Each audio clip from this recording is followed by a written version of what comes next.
एक बार क्या हुआ कि एक पति पत्नी थे और वो पति उस पत्नी की बात बहुत मानता था।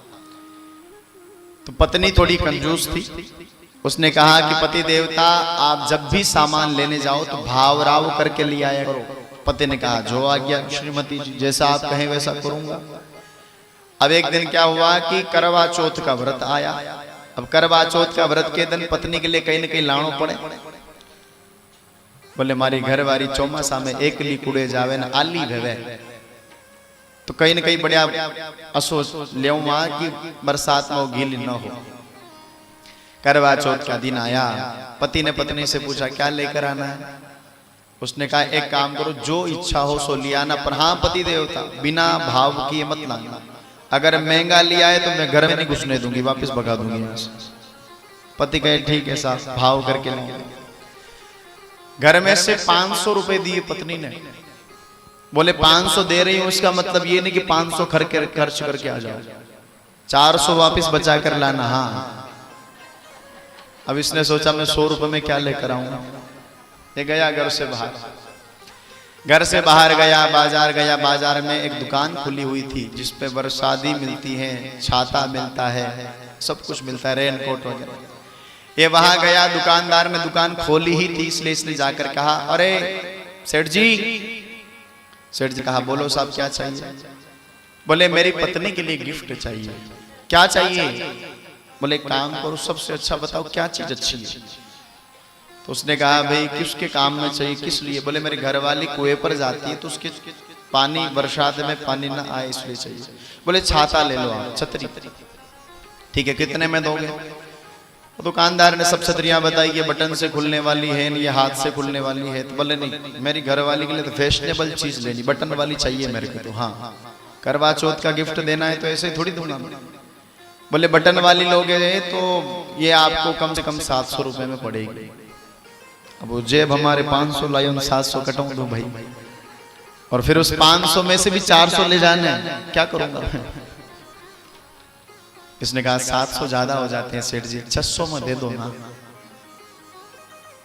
तो सेठ जी ने कहा चलो ठीक है, सुबह सुबह बोनी को टाइम है, 600 में ली जाओ।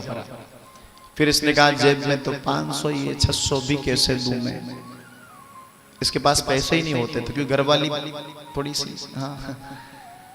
तो इसने बोला नहीं 500 रुपए मेरे पास हैं, 600 में तो मैं भी नहीं ले सकता, 500 में दे दो, 500 में चलेगी। दुकानदार को दया है, चलो ठीक है इसके पास 500 रुपए हैं, 500 में दे देते हैं। उसने छतरी देने का लिया, लो छतरी 500 रुपए।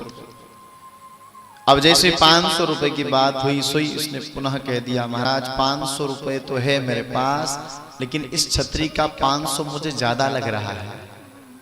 अब सेठ जी ने कहा थारे कतराम छावे झूम बोल। इसने कहा ऐसा करो मैं 300 रुपए दे सकता हूं। सेठ जी ने कहा नहीं 300 रुपए तो कम हो जाएगी, मैं छतरी नहीं दूंगा। इसने कहा वाह नहीं देते रखो। तो सेठ जी ने कहा चलो ठीक है ले जाओ, 300 रुपए में भी ले जाओ भाई, ले जाओ। तुमने घरवाली का नाम लिया तो भाई घरवाली खुश हो जाएगी, ले जाओ। अब इसने 300 में भी छतरी नहीं ली। इसने बोला 300 रुपए भी मुझे तो ज्यादा लग रहे हैं, आप अगर ये छतरी मुझे 100 रुपए में दो तो मैं ले, बाकी छतरी मुझे नहीं चाहिए भाई। दुकानदार ने कहा तेरा पैसा तेरे रख, तेरे घर जा, नहीं देना मेरे को। अब ये बेचारा क्या करे, 100 रुपए में न दे तो 400 नहीं बचे, 400 नहीं बचे तो घरवाली घर में न घुसने दे। इसने सोचा चलो ठीक है जो हरी करे सो करी। 500 रुपए का नोट वापस लिया, छतरी नहीं ली, घर चला गया। घरवाली से जाकर कहा कि घरवाली ने पूछा क्या लेकर आए हो। इसने कहा कि मैं ज्यादा तो कुछ नहीं ला सका, 100 रुपए की तूने बोला था ना कि 100 रुपए खर्च करिए ना, मैं तेरे लिए गिफ्ट में और कुछ नहीं ला पाया, मैं तो तेरे लिए वो 100 रुपए वापस बचा कर लिया या सबसे बड़ा गिफ्ट। घरवाली भी खुश हो गई, भाई 100 रुपए खर्च नहीं किए मेरे घर वाले। बात छतरी वाली बात से एक चीज सीखी है। यह तो खैर हास्यप्रद प्रसंग है, ऐसी पत्नी थी और ऐसा पति थी, पर वो छतरी वाले के पास गया, एक भाव फिक्स नहीं किया उसने। कभी 500, कभी 400, कभी 300, कभी 200। वो खुद एक भाव पर फिक्स नहीं रहा। साहब एक भाव पर फिक्स नहीं रहा तो उसको छतरी तक नहीं मिली। और अगर आप मन में किसी एक भगवान का भाव फिक्स नहीं रखते हैं ना, तो जैसे उसको छतरी नहीं मिली वैसे आपको भी कभी भगवान नहीं मिलेगा, अगर भाव नहीं है तो। इसलिए भाव को फिक्स रखो। कसी बात हो लागे यूं कर दिया करो, मने भी थोड़ा हो लागे भाई, प्रेम से बोलिए। अभी इससे पहले कथा दी, तो मेरा क्या है कि मैं जो बात अच्छी लगती है तो माइक के थोड़ा पास चला जाता हूं, तो लोगों को पता लग जाता है अच्छी बात है। तो इससे पहले कथा में क्या हुआ कि परीक्षित जी को शाप लगा, तो मैंने जोर से बोला परीक्षित है सब समय, हनी कहा मैंने, इधर परीक्षित जी को शाप लगा, उधर तालियां बजा रहे लोग। मैंने बोला इनमें कौन सी खुशी की बात है, पर कभी कभी क्या हो जाता है।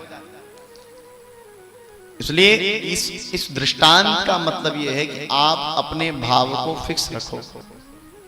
आप भगवान ठाकुर जी की पूजा करो तो ठाकुर जी किस करो, हाँ अन्यत्र देवता रे धोख देव को अधिकार आपने है, पर पूजा तो एक ही की होनी चाहिए। एक साधे सब सधे, सब साधे सब जाए, प्रेम गली अति साकरी जामे रो न समा। ये प्रेम की जो गली है ये बहुत सक्रिय है साहब। इसमें अगर एक साथ दो भगवान को फंसाने की कोशिश करोगे तो होगे कब ये देवता पहला जाओ, भी देवता का नहीं आप पहला चलो। अभी तो ये आपस में डिस्कस करते ही रहेगा, आप आइए लड़किया तक ही सा कि कोई ना कोई तो आगे बचा। प्रेम गली अति साकरी जामे दो न समाए, एक जाय बच जात है दो जाय फंस जात। एक भगवान से आप निष्ठा रखोगे तो मामला डामाडोल नहीं होगा भाई। गाड़ी का ड्राइवर कितना होता है, अब मान लो वो हैंडल किसी के हाथ में दे दो, गियर किसी के हाथ में दे दो, क्लच ब्रेक किसी के हाथ में दे दो, तो वो गाड़ी चलेगी। बोले यदि हैंडल ये मोड़ दो मिनट ब्रेक लगे देगा, सब ऐसा अलग अलग होगा ना। ए जीवन रूपी गाड़ी, भक्ति रूपी गाड़ी भी अगर आपको चलानी है तो आप इसका ड्राइवर एक ही रखो। कौन ड्राइवर है? भगवान। अब उसमें कौन से भगवान से आपको प्रीति है वो आपके ऊपर है, लेकिन आप भाव हमेशा एक में रखिए। प्रेम से बोलिए, थोड़ा और जोर से। भगवान शंकर के लिए मैं आपको बता रहा था, आप जल चढ़ाने जाओ, मुझे उससे कोई आपत्ति नहीं है, चढ़ाना चाहिए। आप अपने बेटे की जैसे सेवा करते हो, आप अपने बेटे को जैसे स्नान करवाते हो, अगर आप ऐसे ही भगवान को स्नान कराओ तो फल मिले, ऐसा लिखा है। बहुत सारी जगह पर हमने देखा है गणेश जी जल चढ़ाना किसको चाहिए? केवल और केवल महादेव। अभिषेक शिव प्रिय लिखा है, जल केवल शिव जी को चढ़ाना चाहिए। और जब हम अभिषेक करवाते हैं तब पूरे परिवार को जल चढ़ाना चाहिए। बहुत सारे लोग ऐसे हैं कि शिव जी के मंदिर जाते हैं और सबको जल चढ़ा देते हैं। अब भगवान शंकर के तो ऊपर कपड़े नहीं होते, पूरा शिवलिंग एक ही पत्थर से बना हुआ होता, पर गणेश जी ने तो पोशाक पहन रखी है, कपड़े पहन रखे। ठंड में आप ठंडा ठंडा पानी ले जाओगे और उधर गणेश जी के ऊपर चढ़ा दोगे तो कपड़े पहने वाना कपड़ा गीला भी जावे भाई। अब सर्दी जुकाम पे मन की जिम्मेदारी कंटिन्यू। अरे भाई आप भी अगर कपड़े पहने हुए हो और कोई आपके ऊपर पानी छिड़क दे, अच्छा लगेगा?